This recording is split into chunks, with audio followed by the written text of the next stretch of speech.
Assalamualaikum warahmatullahi wabarakatuh. Saya dari KKN 61 Universitas Islam Indonesia, Unit 279. Perkenalkan, nama saya Jenny Olga Aurawi, jurusan Arsitektur, Fakultas Teknik Sipil dan Perencanaan. Assalamualaikum warahmatullahi wabarakatuh. Saya dari KKN 61 Universitas Islam Indonesia, dari Unit 279. Nama saya Oli Nurhaisin Muhammad, dari Fakultas Teknik Sipil dan Perencanaan, jurusan Arsitektur. Rumah adalah sebuah kebutuhan pokok atau primer bagi umat manusia. Menurut kalian, apa sih itu rumah? Nah, rumah itu memiliki banyak makna, tergantung individu masing-masing memaknai rumah tersebut. Ada yang maknai rumah hanya sebagai tempat tinggal, ada juga yang maknai rumah sebagai tempat yang aman dan nyaman untuk ditinggali bersama keluarganya.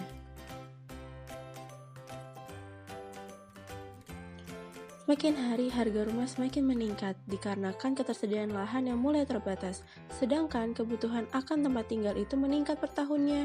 Hal ini pula lah yang menyebabkan banyak orang yang mengurungkan niatnya untuk membeli atau membangun rumah mereka sendiri.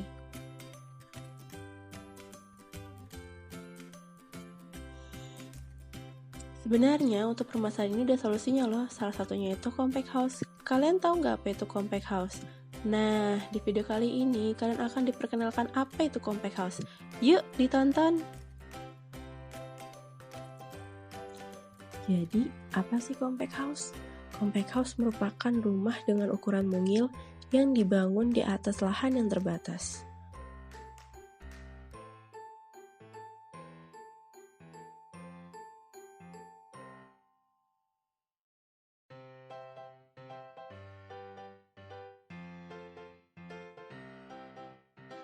Sasaran pengguna dari compact house ini berfokus pada yang pertama, masyarakat urban, yaitu masyarakat yang tinggal di daerah perkotaan. Karena lahan di perkotaan yang mahal, sehingga compact sangat cocok bagi masyarakat perkotaan. Compact house tidak memerlukan lahan yang besar. Yang kedua, masyarakat menengah. Karena ukurannya yang mungil, sehingga compact house memiliki harga jual yang bisa menyesuaikan budget dari masyarakat menengah. Yang ketiga, pasangan muda atau yang baru menikah.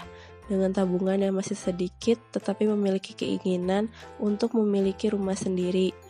Dan hanya tinggal berdua, rumah dengan konsep compact house ini sangat cocok untuk mereka tinggalin. Dan terakhir adalah milenial.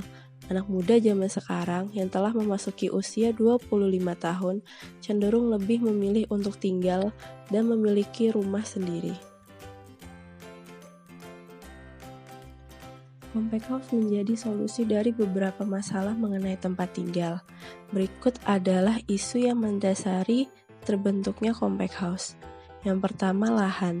Jumlah lahan tersedia semakin berkurang, yang menyebabkan terjadinya peningkatan harga lahan setiap tahunnya. Yang kedua, populasi. Meningkatnya jumlah kelahiran penduduk setiap tahunnya dan adanya urbanisasi menyebabkan jumlah penduduk di perkotaan semakin meningkat setiap tahunnya. Yang ketiga, kebutuhan. Jumlah penduduk semakin meningkat ini menyebabkan meningkat pula kebutuhan manusia akan tempat tinggal yang layak dan juga terjangkau. Kelebihan dari compact house adalah pertama, memaksimalkan lahan terbatas. Yang kedua, rumah yang fleksibel. Yang ketiga, maintenance lebih mudah dan murah. Yang keempat, efektif dan efisien penggunaan ruang. Yang kelima, harga lebih murah. Untuk lebih memahami mengenai compact house dan bagaimana penerapan desainnya, di sini akan dijelaskan dengan studi kasus menggunakan lahan di Jalan Imogiri Barat, Dobalan, Timbul-Harjo, Kecamatan Sewon, Bantul, Daerah Istimewa Yogyakarta yang memiliki ukuran site 7,5 x 14 meter. Pada site ini akan didesain sebuah compact house. Compact house ini akan dirancang dengan konsep perancangan hunian yang memprioritaskan fungsi ruang, kenyamanan user, dan rumah yang sesuai dengan syariat Islam dengan harga yang terjangkau. Dalam desain compact house ini akan menerapkan 3 teori. Yang pertama adalah pencahayaan alami, yang kedua adalah penghawaan alami, dan yang ketiga adalah desain rumah sesuai dengan syariat Islam. Jadi satplaynya sendiri sudah sesuai dengan syariat Islam, di mana terdapat carport, taman, dan sirkulasi servis dan sirkulasi private. Dan musolanya sendiri sudah sesuai dengan syariat Islam juga, di mana di depannya tidak ada toilet. Layout toilet berada di samping musola, bukan di depan kiblat. Untuk denah lantai 1 sendiri terbagi dalam 2 level, yaitu level 00 dan level minus 1500. Di sini area full service, yaitu ruang tamu, ruang keluarga, dapur, dan musola. Denah lantai 2 juga terbagi dalam 2 level, yaitu level plus 1500 dan level plus 3000. Area ini adalah area full private, di mana terdapat 3 kamar tidur, yaitu kamar tidur utama dan 2 kamar tidur anak. Terdapat curtain wall di tengah-tengah bangunan, itu berfungsi untuk menangkap cahaya alami, sehingga cahaya alami akan terfokus pada tengah-tengah bangunan.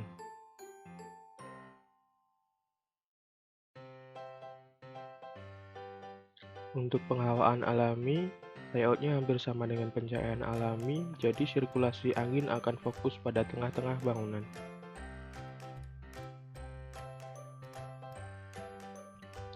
Split house digunakan karena lahan yang tersedia kecil, jadi split house digunakan untuk memenuhi kebutuhan ruang.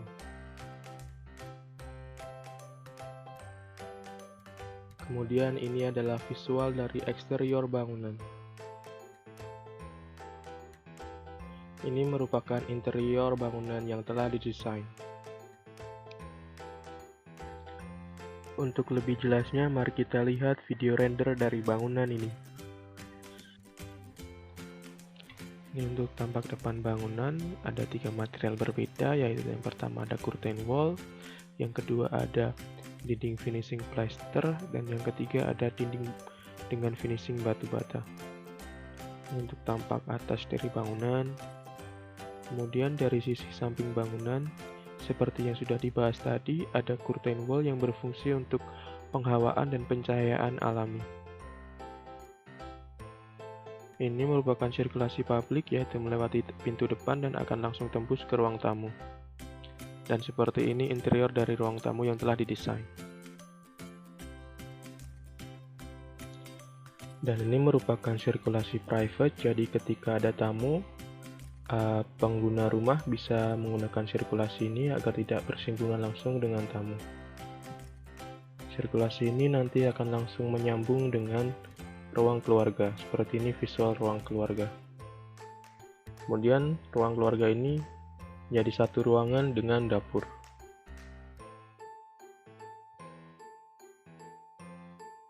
Jika tamu dan pemilik rumah ingin melakukan ibadah, di lantai 1 tersedia musola. Seperti ini visual dari musola, dan ukuran dari musola sendiri 2,5 x 2,5 meter.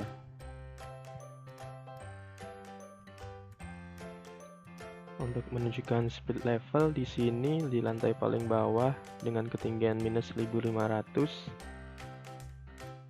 Di sini fungsi bukaan yang telah didesain adalah untuk memasukkan cahaya alami. Bisa dilihat, di sini saya tidak mengaktifkan lampu sama sekali, namun bangunan tampak tidak terlalu gelap. Kemudian ini ruang tamu dengan ketinggian plus minus 00. Dan masuk ke lantai 2 dengan ketinggian plus 1500. Di sini bukaan yang telah didesain, pencahayaannya mampu masuk ke dalam bangunan dengan sempurna. Kemudian ini akan masuk ke kamar anak. Seperti ini visual dari kamar anak. Di sini saya juga tidak mengaktifkan lampu sama sekali. Namun kamar anak masih terlihat cukup terang. Kemudian dari lantai 2 yang memiliki level 1500, kita akan masuk ke lantai 2 dengan level yang paling tinggi, yaitu plus 3000. Ini visual dari lantai 2 plus 3000 ketika menghadap ke lantai 2 yang level plus 1500. Kemudian kita akan masuk ke kamar utama. Seperti ini visual dari kamar utama.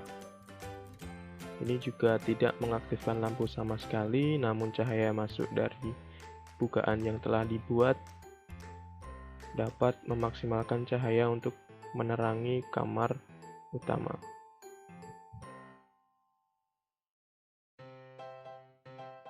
Dan ini adalah visual eksterior compact house yang telah didesain.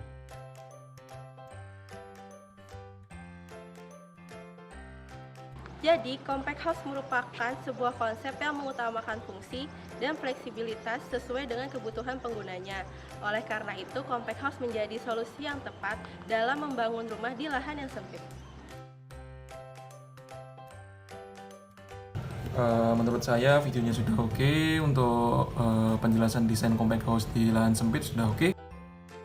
Menurut saya videonya sudah menarik, visual bangunan dari hasil rendernya membantu penjelasan dari narator.